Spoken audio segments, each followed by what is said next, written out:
Bismillahirrahmanirrahim. Alhamdulillahi Rabbil Alamin.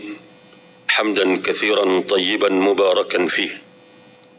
Hamdan yuwafi ni'amahu wa yukafi'u mazidah. Ya Rabbana lakal hamdu kama yanbaghi li jalali wajhika wa azimi sultanik. Subhanaka la nuhsi thana'an alayka anta kama athnayta ala nafsik. فلك الحمد قبل الرضا ولك الحمد إذا رضيت ولك الحمد بعد الرضا. Ya Allah, ya Tuhan kami, hati dan jiwa hamba-hamba-Mu ini berhimpun pada petang yang berbahagia ini adalah semata-mata untuk merafakkan kesyukuran di atas limpah rahmat yang telah Engkau berikan sehingga kami dapat berhimpun pada petang ini di dalam istiadat convocation UNISYAM sekali yang ke-26 sidang yang keempat.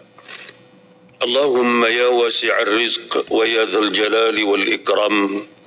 Ya Allah, ya Tuhan kami memohon kepadamu kesejahteraan, kesihatan, kekuatan jiwa serta hidayah dan petunjuk-Mu buat yang amat berhormat Datuk Seri Haji Muhammad Sanusi bin Maknur, Menteri Besar Negeri Kedah Darul Aman, merangkap pengurusi lembaga pengarah UNISYAM dan yang amat berbahagia Tuk Puan serta seluruh ahli lembaga pengarah UNISYAM, Setiausaha Kerajaan Negeri, ahli-ahli Majlis Mesyuarat Kerajaan Negeri dan pegawai serta kaki tangan yang mentadbir Negeri Kedah Darul Aman.